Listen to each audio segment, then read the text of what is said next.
Hi, fantasy readers. This is Corinne Norton, your fellow book binger, and you are listening to the Finding Fantasy Reads podcast, where you can test out a new fantasy story every single week to find your next favorite author. In honor of today's episode landing on Halloween, I wanted to pick something that felt Halloweenish. Today's story leans a little into the romance, but I couldn't pass it up because of its Ghostbuster vibes. In fact, I would say this story's setting is the perfect mashup of Ghostbusters and Pride and Prejudice, and I never thought I'd say those two things in the same sentence, let alone with the word perfect. The story is written by Rabia Gale, who creates strange worlds in peril and the flawed heroes who save them. She is passionate about faith and duty and redemption and identity, and she loves the alchemical zing of putting ideas together in fun ways. Dragons in space, mecha and magic, runes and the Regency era, which is probably how she came up with something I'm labeling Ghostbusters meets Pride and Prejudice. Rabia grew up in Pakistan, but currently lives in Virginia, where she homeschools her children, gardens with haphazard enthusiasm, and participates in far too many book clubs. Today you get both Paeter and me narrating. Stick around to the end or check out today's show notes to see where you can find more from Rabia, as well as how to enter this month's giveaway. For now, please enjoy Impnight by Rabia Gale.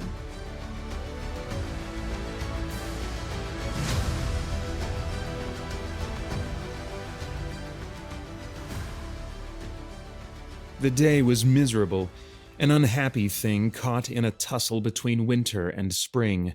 The sky dripped as if it had a head cold. An occasional gust of wind, like a violent sneeze, drove rain into Trey's face. All he wanted was to go home, sit in his library with a glass of brandy and one of his recently acquired books of magic, and forget this day had ever occurred. It had begun innocuously enough. Trey had been called into an office whose former occupant had not vacated it after his death. Mr. Cripps made a prim and proper ghost, hovering above his chair, his translucent hands folded upon his desk. Trey thought they'd had an eminently reasonable conversation about the necessity of Mr. Cripps moving on from the mortal plane, until the moment Cripps's face turned gray, his shoulders sprouted misshapen wings, and he lunged at Trey across the desk. From then on, Trey's day had taken a decidedly downward turn. After propelling the resistant ghost into the Shadowlands, Trey repaired to the Lion for sustenance. There, while partaking of a hasty luncheon, he'd been accosted by Cole's infernally persistent younger brother. Trey told the boy in no uncertain terms that he would not have his death on his conscience. The younger Cole's application to the Phantasm Bureau was denied. The encounter left Trey in a gloomy mood, which made him all the more susceptible to his cousin Whitfield's coaxing charm. Ostensibly, they were only to visit Whit's tailor, but once on Bell Street, Whit whisked Trey through a series of shops that sold everything from boots to hair pomade. The number of purchases Whit deemed necessary for a man of his rank was alarmingly large. In the course of this orgy of shopping, Trey was too familiarly hailed by several of his acquaintance as Saint Ash. Each instance chafed a raw place in his soul. His responses to these impertinent greetings grew more aloof and caustic, until he earned a scold about his manners from his cousin. Finally released from the beau's clutches, Trey escaped to the quadrangle, where he was summoned to his supervisor's office.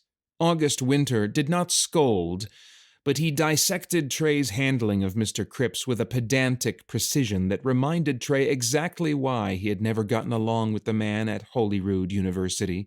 In the end, Cripps had been banished to the Shadowlands with minimal damage. Here Trey dismissed a broken chair, a half-melted desk, a cracked door, and a hole in the wall as unimportant trifles. Why did it matter that he'd used the Perdita paradigm over Wayne's hexagonal construct to contain the specter? By the time Winter dismissed him, Trey felt as if his soul was bruised all over. It was an emotion that he was all too familiar with. He hated it, this feeling of having been pried out of his shell, all his soft, hidden parts exposed to the pitiless world. Other people may not notice, but the phantasms surely would. He had to get himself under control. His very life depended on it. Trey sprang up the steps to his lodgings in the city. Familiar wards tingled against his skin. The door opened, revealing his manservant, Nat.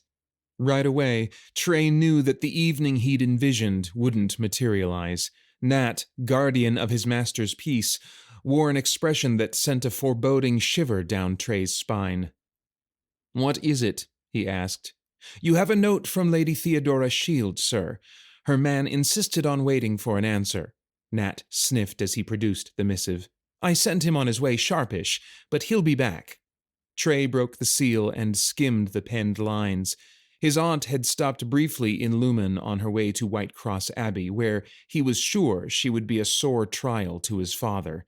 She requested Trey to dine with her this evening if he could spare the time. "Ah, but I'm already engaged elsewhere," Trey said out loud. Nat's face expressed eloquent skepticism. Trey conjured up an image of the invitations he'd shoved to a corner of his desk, invitations that should have rightly gone to his older brother Damien. Lumen was thin of company this time of year, but there'd been something happening tonight, he was sure of it. "Lady Homestead's supper." Trey pulled the engagement from his memory with a sense of relief.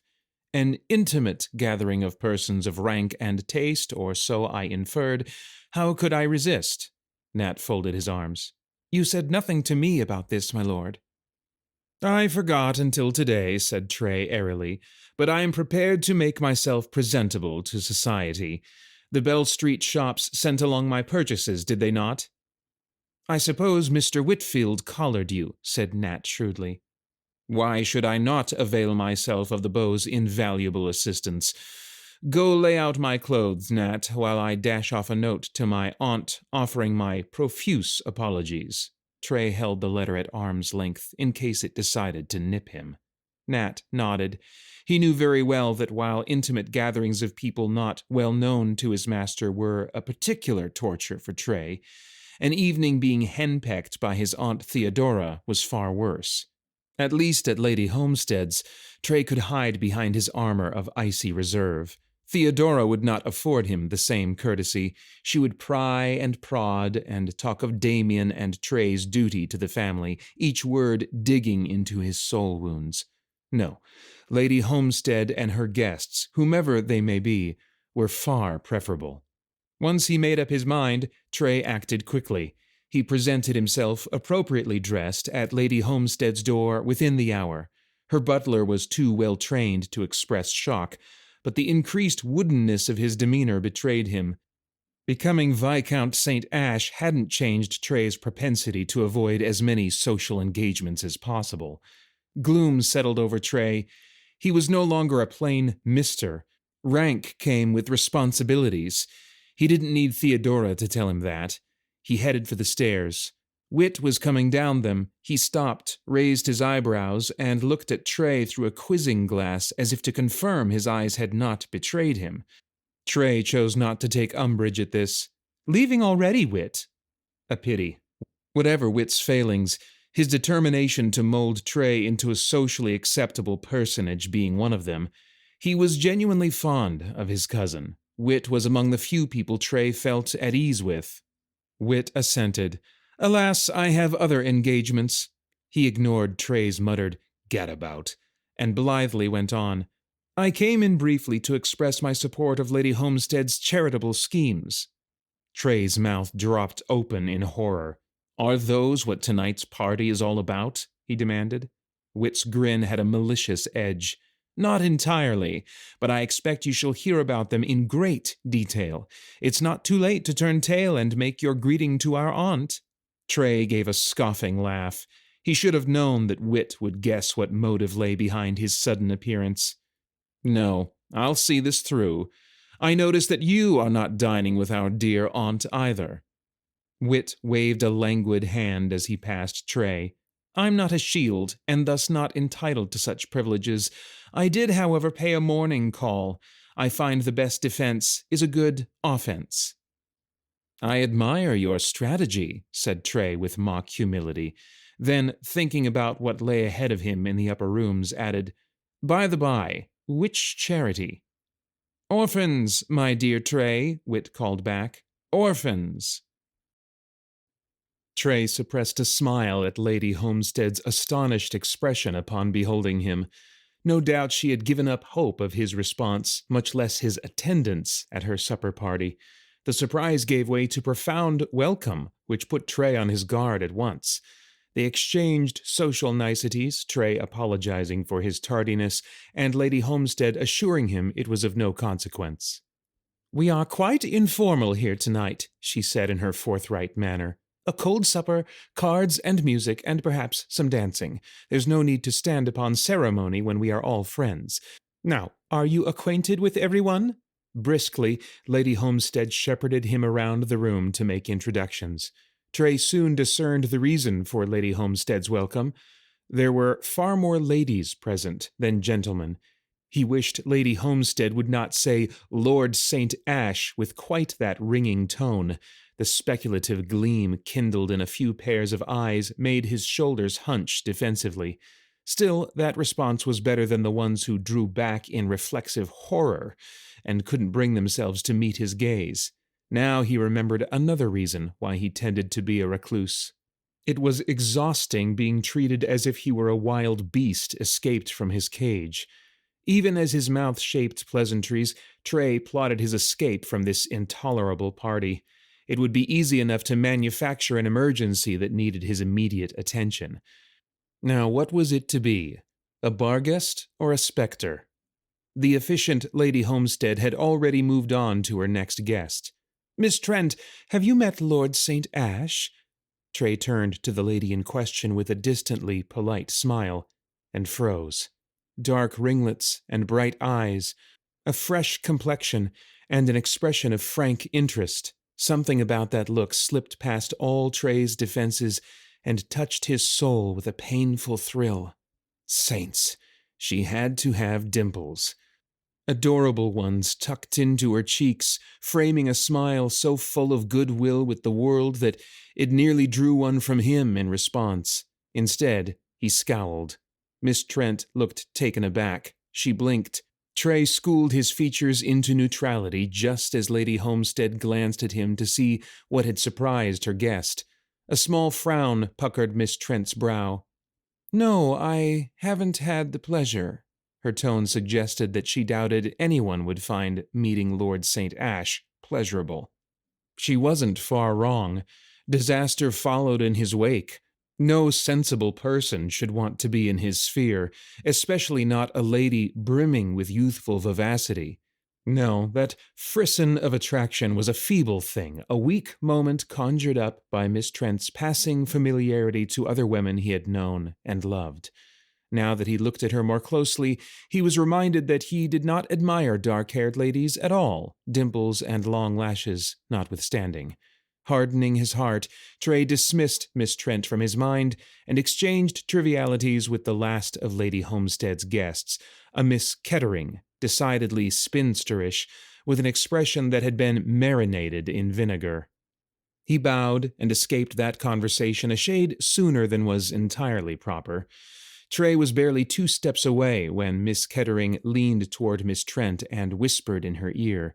Trey caught the words, "shade hunter," and glanced at the gossip, exasperation flaring in him. Would that ridiculous epithet follow him all the days of his thoughts jerked to a halt. For the second time in a short while, a jolt ran through him, this one entirely unpleasant. A tiny imp clung to Miss Kettering's neck, nestled under her mousy brown hair. Its hide was mold green, its eyes lantern yellow. It was paralyzed with terror. Trey's first instinct was to summon sorrow and stab through the Shadowlands creature. His fingers twitched. He checked himself. Winter's lecture about unnecessary disturbances rang in his head. The last thing he wanted was to stand in front of Winter's desk and explain why Lady Homestead's intimate gathering had descended into chaos and mayhem. Phantasmists, like servants, were supposed to be discreet. Lumen High Society did not want to know about the Shadowlands. The rich and ranked wanted life to go on without that otherworldly shadow hanging over it, reminding them of their mortality. Realization dawned upon the imp that the Shade Hunter was not, in fact, acting to exterminate it. Malicious glee spread across its face, its mouth opened in a smile that showed too many pointed iron-gray teeth. Imps were not concerned about future events. What mattered was how much trouble it could cause right now. Trey could see its brash nature assert itself once more. He gave the imp a ferocious glare, silently telling it to mind its manners. Then he realized that Miss Trent, just beyond Miss Kettering's imp-draped shoulder, had caught the full blast of his ire. Her eyes met his reproachfully. Trey sighed. Departure was out of the question, not until he had disposed of the imp, an imp that he could tell would defy all his efforts to be discreet, as Winter would wish him to be. It was going to be a long and tiresome evening. Arabella Trent did not know what to make of Lord St. Ash. When he had first looked at her, she'd been sure she had seen warmth kindle in his gray eyes. The next moment, his expression shuddered, and he favored her with a most fearsome look. Arabella, who had come to Lumen determined to please and be pleased, was quite shaken by the reception. Her uneasiness increased as Miss Karyne poured out tales of the young Viscount's past and present occupations. Shade hunter? Border walker? Infamous family on both sides? Ignorant though she was of the larger world of magic, Arabella's own impressions corroborated Miss Kettering's gossip. Even sheathed for a party, Lord St. Ash's magic carried a kind of lightning sharpness, mingled with an alien touch. And if she could sense all this from him, might he have also noticed the taint in her own soul? The things that she had buried deep in her zeal to enjoy her present life to the fullest? Was he about to expose her? Arabella's stomach tightened. Or maybe not. It took Arabella only a little more observation to decide that the Viscount might only be a curmudgeon. He stood apart from the crowd, leaning his shoulder against the mantel, bored resignation written all over his face. Any who dared approach him were greeted with aloof disdain and perfunctory replies. He appeared to have no friends here. Then why, thought the bewildered Arabella, had he even bothered to come? Next to her, Miss Karyne moved on to other subjects, her confidences underscored with an acrimonious glee. It delighted her to share the faults and falls of those above her. Arabella listened in discomfort. She had seen enough of Miss Karyne to pity the older woman, who had neither beauty nor charm, rank nor wealth, to recommend her, and consequently had been snubbed and overlooked all her life.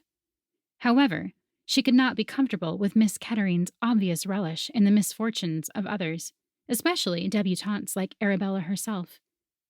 Any effort to turn the conversation in a more uplifting direction came to naught. A sense of peril, like walking on thin ice, overtook Arabella. Disheartened, she wondered whether in a few months Miss Karyne would be whispering to someone else about her. Really, between the disagreeable Viscount and Miss Karyne, her pleasant evening was turning out quite dismal indeed. She threw a beseeching glance at her friend Lady Stanhope, but Viola was deep in conversation with some others. From the intensity of their manner, she supposed them to be discussing the running of Lady Homestead's model orphan house. Arabella, who had strong opinions on the matter, longed to have a part in this conversation and wondered how to untangle herself from Miss Karyne. It didn't help that Lord St. Ash kept looking in her direction, his expression inscrutable. A new mood draped, web-like, over the gathering, a feeling of unease and imbalance. Two matrons, admiring some fancy work, found the threads hopelessly tangled. A very young lady, barely 16, dropped her glass, splashed wine all over her dress, and dissolved into tears of mortification. Her mother, attempting to help her, found her own turban slipping halfway off her head. The pair fled to another room to repair the damages. A difference of opinion among gentlemen turned into an argument so heated, Arabella feared it would end in blows, until Lady Homestead intervened. Guests stumbled over furniture leg and carpet fringe, stepped on feet and hems, lost hairpins and fobs. Arabella observed the deterioration of Lady Homestead's evening with dismay, Miss Karyne with malicious pleasure, Lord St. Ash dispassionately. It was at this point that Lady Stanhope brightly suggested dancing. Arabella thought such a thing might lead to disaster, but she backed up her friend's efforts to salvage the evening. Her hand was claimed by a middle-aged gentleman, and the fact that all made it through the first set without mishap restored her cheerfulness. Then fate, in the person of Lord Homestead, took a hand in the most mischievous way possible. Lord Homestead was a good-humored and indolent little man, a contrast to his brisk and energetic spouse. All of her endeavors had his wholehearted blessing, but he seldom bestirred himself to do more than beam fondly over his wife's charities and present himself at her parties. But perhaps the sight of Lord St. Ash propping up his mantelpiece produced a vague sense of a host's duty in him, for he approached the aforementioned gentleman with a hearty amiability that was undeterred by its object's frostiness. Arabella, observing this without ever quite asking herself why her gaze strayed so often in that direction, felt a small stirring sympathy for that irascible lord. Deplorable though his manners might be, she had noticed the slight tension of his shoulders, the hunted look that flickered into his eyes as he was approached by the overfamiliar. She heard, passing by on her way back to her seat, Lord Homestead make a jovial remark about how pleasant it was to see young people enjoy themselves with something so wholesome and healthy as dancing. Arabella smothered a chuckle at the sight of Lord St. Ash's look of horror, but he restrained himself to a dry, "Quite so." "Indeed." Lord Homestead worked himself up into state of good-humored action. "I would like it above all things to see you dance, St. Ash. You cut quite a dashing figure, dear fellow, and I'm sure the ladies would like it above all things." At this fateful moment, his gaze fell upon Arabella. "Not dancing, Miss Trent?" he exclaimed. "That will never do. St. Ash, have you met my wife's protégée? She will be the toast of the town this season, no doubt about it. Have you ever seen such a dashed pretty gel?" Arabella, covered in crimson confusion and bemoaning the impulse that had brought her into Lord Homestead's orbit, uttered some hopelessly disjointed remarks to this. Lord Homestead possessed himself of her hand and patted it. "It's insupportable for such a lady to have to sit out a dance at my wife's party." He gave the sardonic-looking Viscount an arch look. "You won't find a better-looking partner, St. Ash." In vain did Arabella protest that she meant to rest her feet. The next set was being made up. Lord Homestead was convinced only a becoming modesty lay behind her denials. A streak of obstinacy in his makeup would not deter him in what had suddenly become his dearest wish, to see Lord St. Ash dance with Miss Arabella Trent. The Viscount raised a questioning eyebrow, then broke the impasse with a perfectly correct bow, and asked with all gravity, "If you would honor me with a dance, Miss Trent?" He held his hand out to her, with such an imperious air, she thought indignantly. Despite herself, Arabella found herself meekly putting her own hand in his. His clasp was strong and warm and, to her vexation, thrilling. She scolded herself for her foolish reaction as he led her onto the dance floor. His demeanor was remote. He held her hand in a detached manner. "Don't you dare, Arabella Trent. Don't you dare let a handsome face turn your head." For he was fine figure of a man, she had to admit as she faced him and curtsied, even if his aloofness rankled. Of course, a man of position and wealth could afford to give offense if he chose. Still, if she had a captive audience... Arabella waited until they faced each other again, and favored the Viscount with her most brilliant smile. "Tell me, my lord, what do you think of the way we treat orphans in Lumen?" It didn't take Trey long to realize that any opinions he held on the subject of orphans were woefully ill-informed. Miss Trent spoke eloquently of their plight, painting a truly pitiable picture. Indignation rang in her voice as she spoke of the callousness of a society that claimed to be moral but ignored such misery in its midst. She appealed to him with, "Don't you think, sir, that we can, indeed we should, do better with how much we've been given?" Trey assented, admiring the way passion brightened her eyes and touched her cheeks with becoming color. Miss Trent went on to extol the virtues of Lady Homestead's orphan house, organized around the soundest and most enlightened principles of child-rearing. For, as she went on, it was not enough to feed the body, they had a duty to feed the minds and souls of their charges. Here Trey's attention was attracted by the imp, which was now shaking its backside rudely at an oblivious Lord Homestead. Trey made a subtle gesture. An ether trap snapped shut in empty air as the imp nimbly dodged it and leapt onto a matron's coiffure. It grinned evilly at Trey from its perch. He'd prevented its greater depredations upon the gathering, but even minor pranks could result in injury. Trey sent a flicker of magic at the imp, which started, scowled, bounded onto the back of a sofa, and scampered back to Miss Kettering, to whom it was quite attached. Her envy and bitterness fed the creature, creating a bond between them. Removing it from her would require more delicacy than he had originally thought, but at least it had finally returned to her. Trey slapped a rune to hold the imp in place while he sorted spells in his head. Miss Trent made a remark that sounded like a question. "Yes, indeed," Trey said absently. Dancing, like sword fighting, came easily to him. He didn't need to think about the steps. His body remembered the movements with ease. "Truly," Miss Trent faced him once more, her countenance aglow. Even dazzled as he was, something warned Trey to be cautious.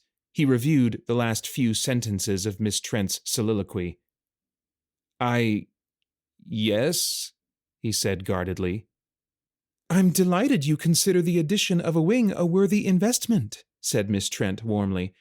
"I've been sadly disappointed in people who live on such lavish estates and yet begrudge these children even a few extra rooms. Children must have places to learn and play." An image of Whitecross Abbey and its extensive parks flashed into Trey's mind. He immediately felt guilty about inheriting such a domicile when Lumen orphans had to make do with half a cardboard box. Or so was his impression from Miss Trent. "You are doing a wonderful thing, my lord," Miss Trent assured him. "We shall inscribe your name on a brick, along with those of our other most generous patrons." That wide-eyed stare, that emphasis on most generous, it dawned on her partner that Miss Trent was doing it a little too brown. "That chit," he thought, swallowing back a laugh.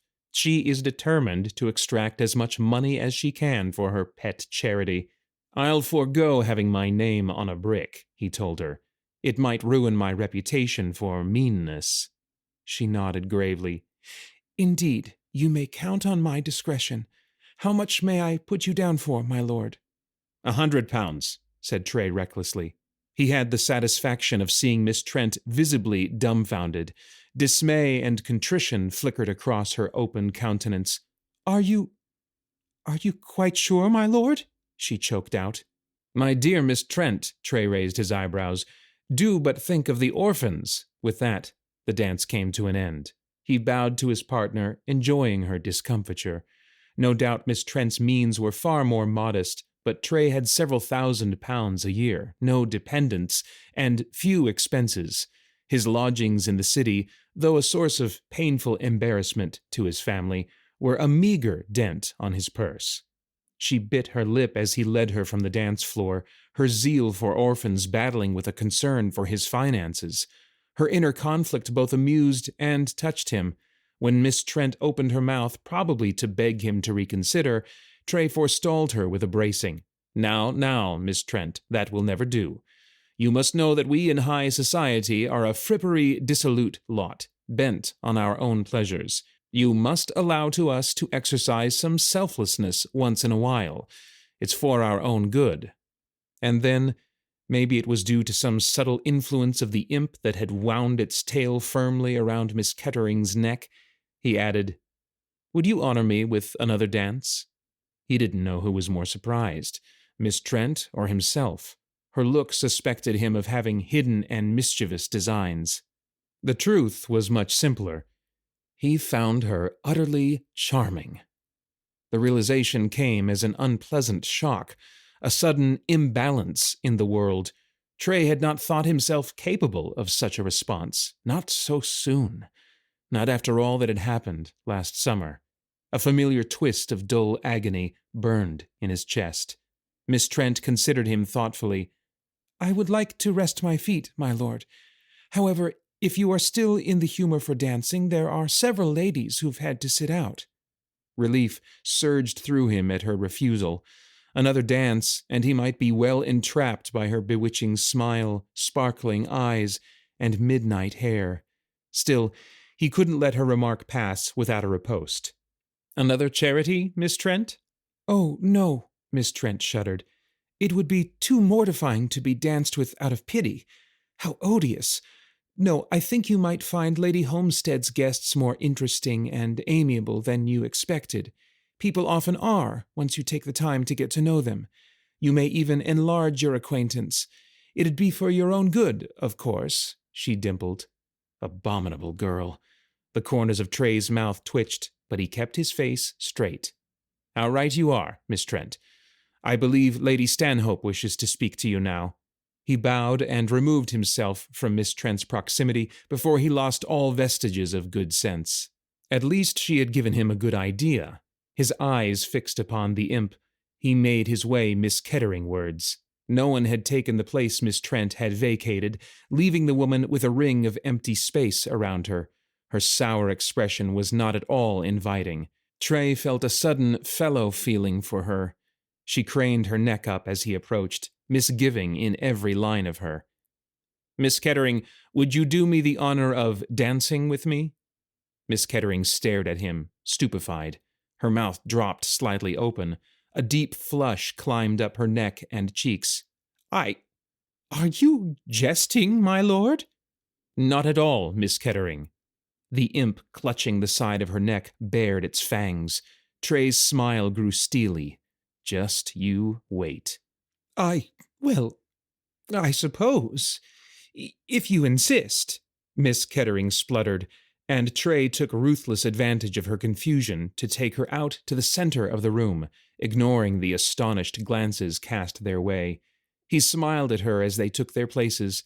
She returned it tentatively, and he thought there was a hidden prettiness about her, something that might bloom into a great deal more given the right nourishment. "It's been such a while since I last danced, my lord," she confided. "Don't worry." Trey fixed his gaze on the imp. "Everything will be fine.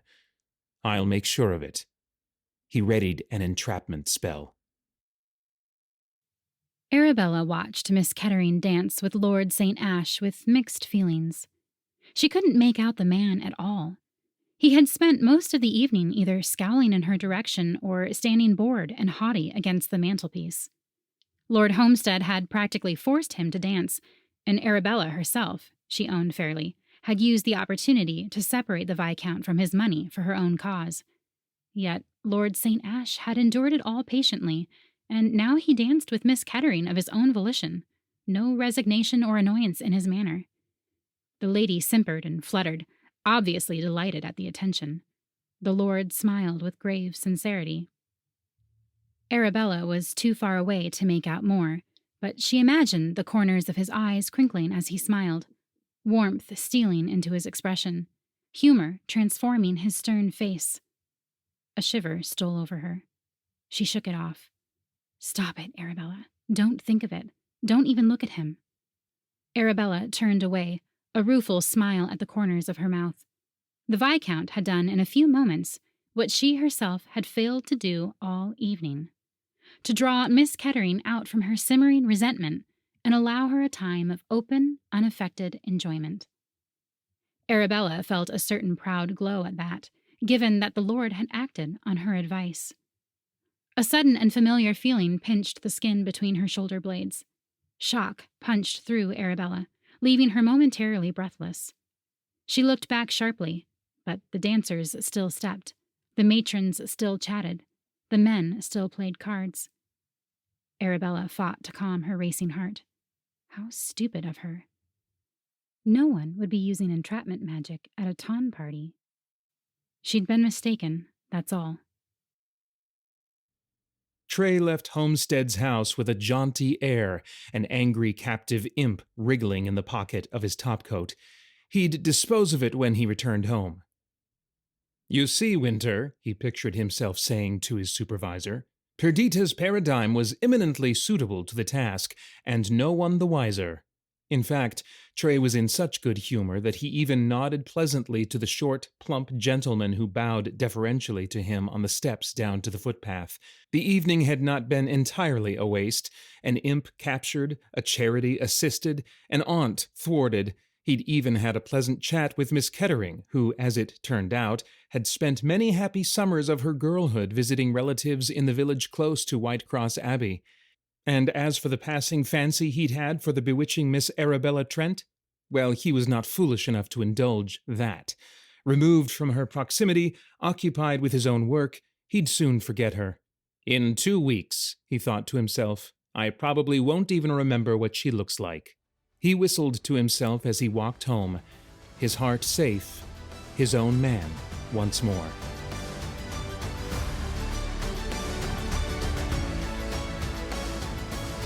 I hope you enjoyed listening to Impnight by Rabia Gale, narrated by Paeter Frandsen of Christian Geek Central and Karyne Norton.